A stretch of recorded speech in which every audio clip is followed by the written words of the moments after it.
Hey everybody, Matt here. Thanks for stopping by and welcome to another episode of Imagine Then Make. In this video, we're going to unbox and assemble this 10-inch drill press from Harbor Freight, and we'll also run some basic tests to see how it performs.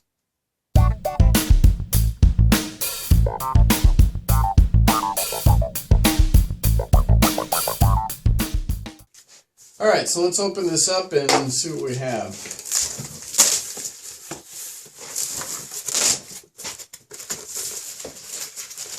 We got an instruction manual with some parts in this upper styrofoam tray.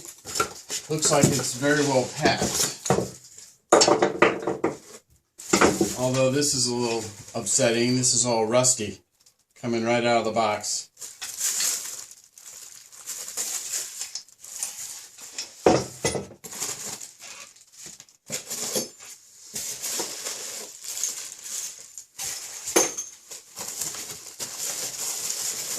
This is the base of the drill press. It's a stamped metal piece. It's not cast.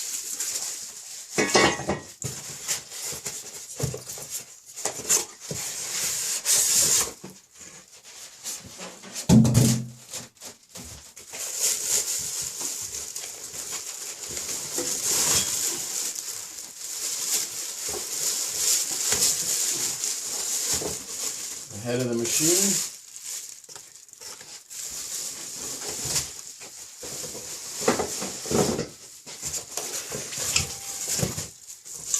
Post and the rack.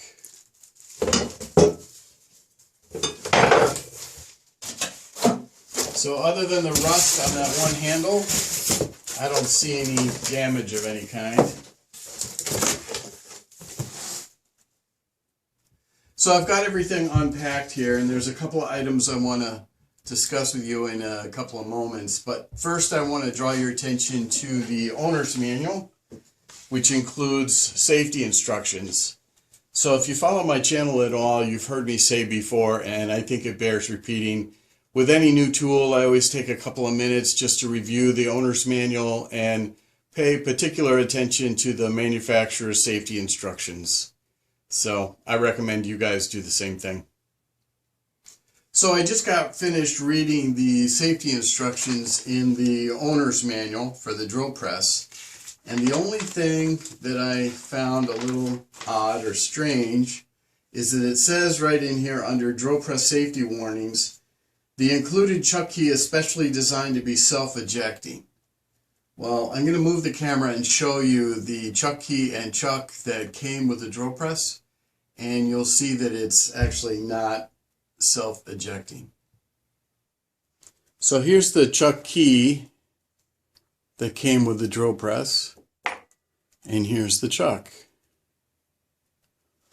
So if I insert the chuck key into the chuck, I think you can see that it is clearly not self-ejecting. I think what they mean, and what I've seen before, is I have seen other chuck keys that have a little plunger that comes out the end here that's pushed out by a spring. So if you accidentally leave the chuck key in the chuck, as soon as you take your hand away from the chuck key, this plunger springs out and it pushes the chuck key out of the chuck, which is really what you want to have happen, because you never ever want to turn on a drill press with the chuck key installed. So if you buy one of these drill presses, or if you buy any drill press for that matter, pay attention to whether or not your chuck key is self-ejecting. So I've had a chance to take a closer look at all the parts out of the box, and there's a couple of first impressions I want to share with you right now. Starting with the table, I'm hoping you can see on the camera that the finish right here and along the front edge to about this point here is not very good. And I also mentioned earlier that right out of the box, I noticed that the handle is all rusty. So it almost seems like this is a bad part that somehow got into the box that I bought. So I see that as an issue. Secondly, and I did kind of mention this before, the base for the drill press is a stamped piece of steel. Now it's fairly heavy gauge. I'm not sure what number gauge it is. And at the price point for this drill press, it cost me just under $150 out the door as soon as I got done paying Connecticut state sales tax. So I can't even really complain about having a stamped metal base versus a cast base at this price point. I did come through with a lot of oil on it, so there's no rust or corrosion, so that's great. Incidentally, on the table, there's no oil on it at all, which might account for the rust. The column or the tube that the rest of the drill press mechanism is supported by, this piece of tubing is a fairly thin-walled piece of tubing. I've had other drill presses in the past where the column is made from thicker-walled tubing. But again, the price point on this drill press, I don't really think I have much to complain about. This part, like the base, came right out of the box with a lot of oil on it, so there's no rust or corrosion at all, unlike the table.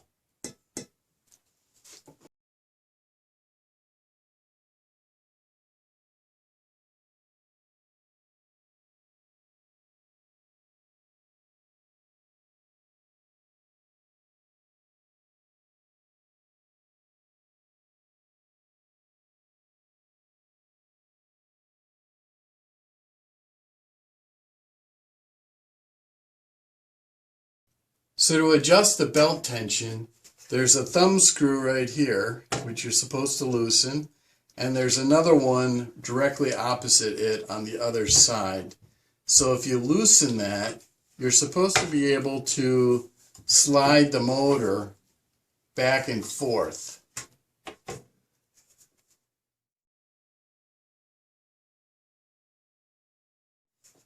Sliding the motor back and then tightening these thumb screws, I get way more than ½ an inch of belt deflection, particularly on the lower belt.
To tilt the table, you need a 3/4 inch socket or wrench to loosen the bolt here, and then you can swivel the table all the way around.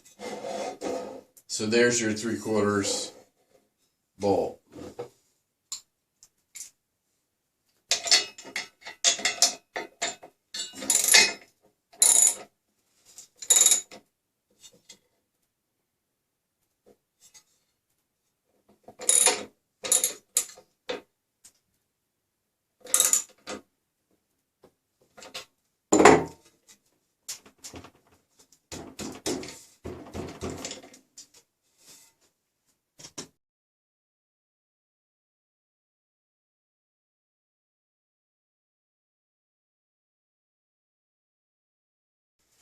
Got a brand new Forstner bit, 1 inch in diameter.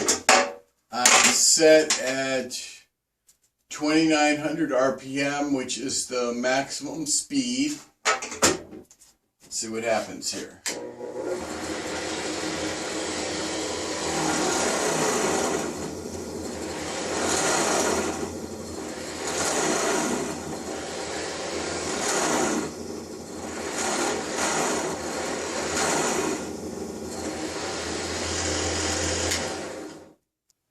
So I'm running with the same 1 inch Forstner bit.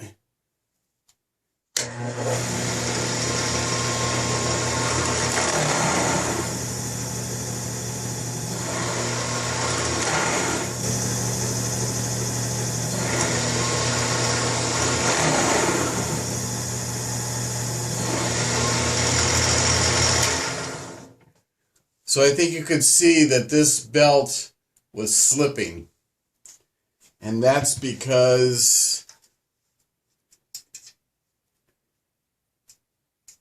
the belt tension is way too loose.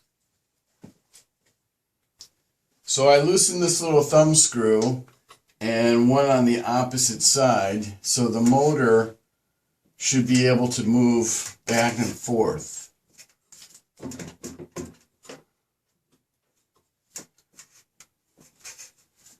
But it's definitely awkward. So that makes the belts quite a bit tighter.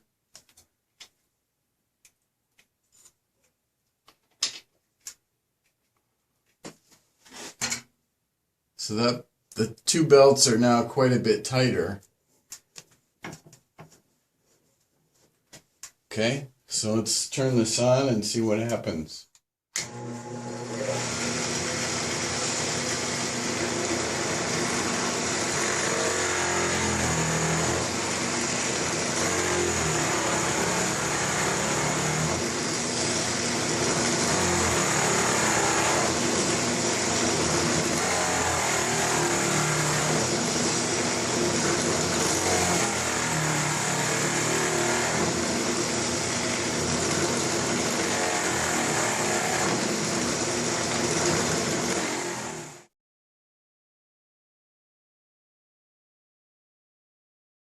Inch and 1/8 hole saw, drill press set at 2900 RPM.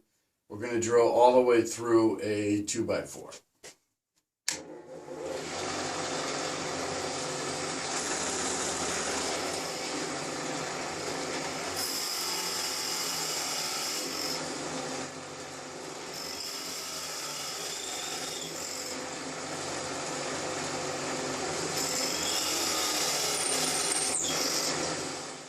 Inch and 1/8 hole saw, drill press is set at 1400 RPM. We're going to drill all the way through a 2x4.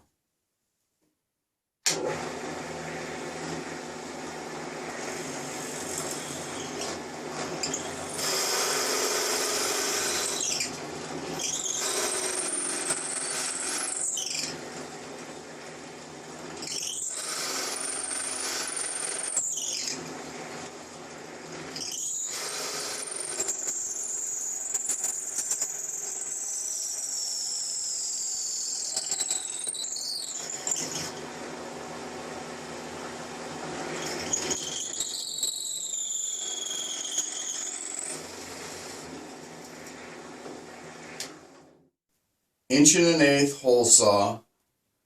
Drill press is set to 300 RPM, which is the slowest speed. We're going to cut all the way through a 2x4.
So with the drill press unplugged, I'm going to change the speed from 300 RPM to 1400 RPM.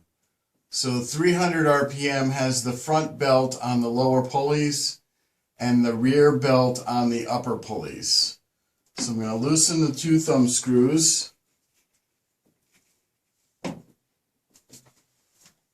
And I'm going to take this top pulley off, or top belt off. And then I'm going to take the front belt off.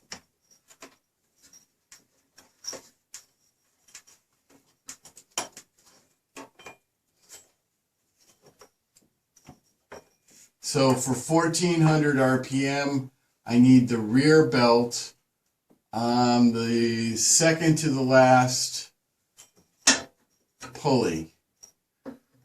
So there's the second one from the bottom. The lowest pulley is right here. So I need to go up one from there and right here. And now for the front belt, I need to go down one pulley on both sides. So I'm on the second one there.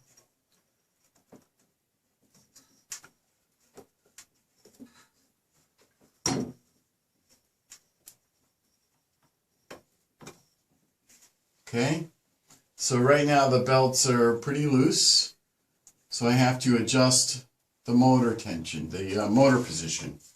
So this is a little awkward. So what I found is you kind of have to wiggle it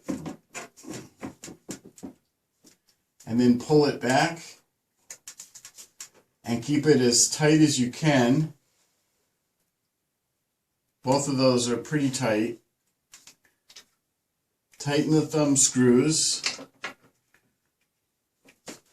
Double check your belt tension. That feels pretty good.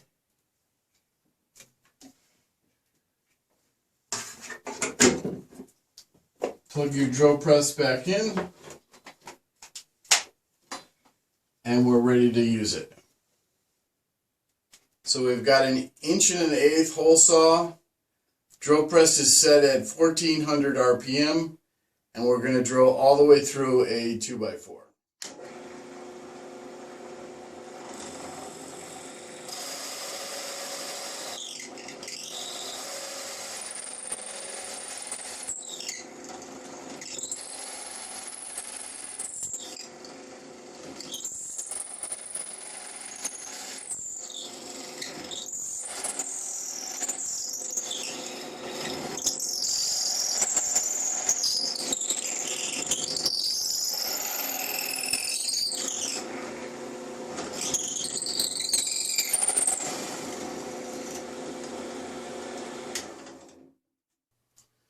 Got a 1/4-inch drill bit, and the drill press is set up for 2900 RPM, which is max speed.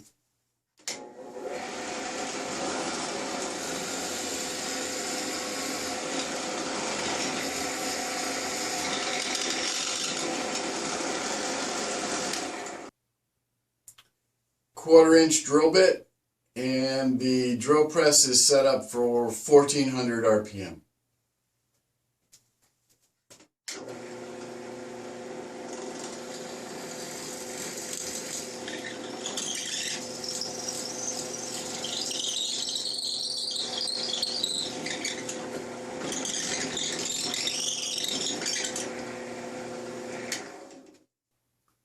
Quarter-inch drill bit, 300 RPM.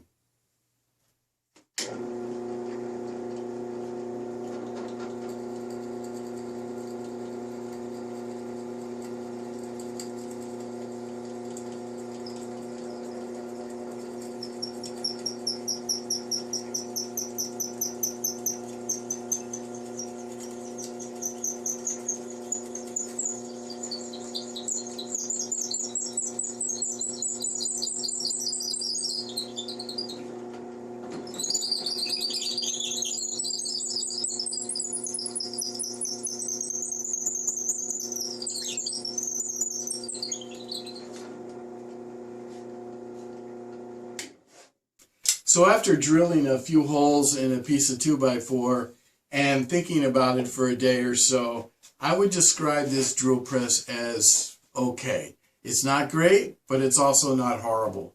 There's a handful of things I really don't like about this drill press, but there's also a few things that I really do like about this drill press. Starting with the things I don't like. This particular table, the surface finish on this particular table is just no good. I actually think that this is a bad part that somehow got in the box that I wound up buying. So I'll be returning the unit just because of that. The next thing that I really don't like is this. That awful noise when opening and closing, and the general wobbliness of the sheet metal guard. This kind of stuff drives me crazy. And the third thing that I really didn't care for with this drill press is the method by which you're supposed to slide the motor forward to loosen the belts and slide the motor backward to tighten the belts. I just think it's a poor design in my opinion. Now, granted, after a little bit of trial and error, I was able to figure out the easiest and fastest way to kind of wiggle the motor so that it easily moves forward and easily moves backwards. And once you get the hang of it, I found that it does not take a lot of time to change speeds, even if you have to remove both belts and reconfigure. So again, it's not great, it's okay. Now, some things that I really did like and appreciate about this drill press. The clamp, the column clamp for the table. This column clamp opens, I found this one to open very easily and smoothly, and also tighten very easily and smoothly. So here I have it loose, and if I try and get the cord out of the way, you can see how easily the table moves up and down. And if I be quiet for a moment, I think you'll be hard-pressed to hear any grinding or binding or anything like that.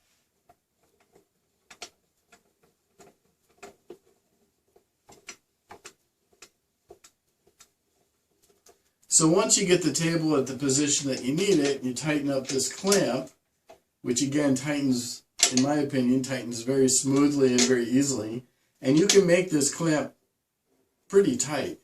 Once you get it tight, this table is just not moving. It might be a little hard to tell since I've got this drill press on a pretty wobbly table, but take my word for it, it's just not moving. Another thing that I liked about this table is the bolt that's used to lock in the angle of the table. It takes a fairly large wrench, takes a 3/4 of an inch wrench or socket to loosen and tighten this bolt. Once this bolt is tight, the table is not moving. You don't have to worry about it shifting on you. So I appreciated that. Another thing that I liked is this chuck.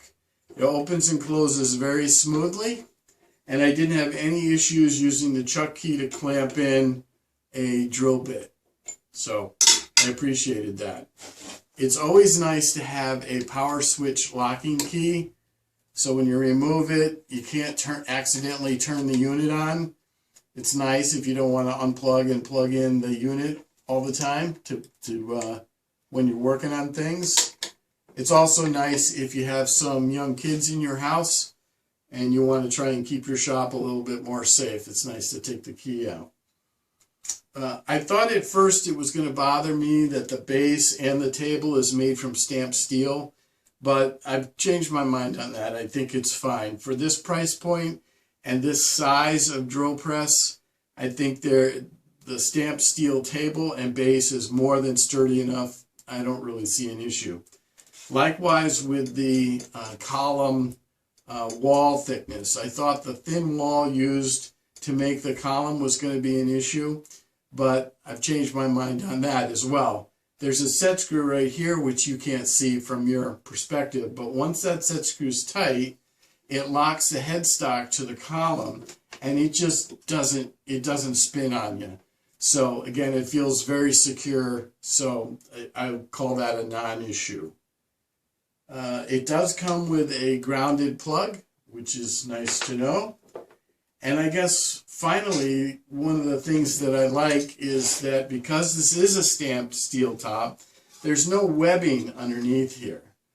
So I can take an F-style clamp, and if I'm working on small parts, I can clamp the part right to the tabletop and not have an issue. I can also use a vice grip type clamp to hold my pieces down on the table, so I appreciate that. Now, if I was going to work on larger pieces or use the drill press quite often, I would probably consider building a drill press table, something that's a little bit larger that bolts to this, so that you have a little bit more surface area to work with your parts. So that'd be something I would consider doing when working on larger parts. I think that just about covers it. So hopefully it makes sense to you now why I would describe this drill press as okay. Again, it's not great, but it's also not horrible. I would say it's okay.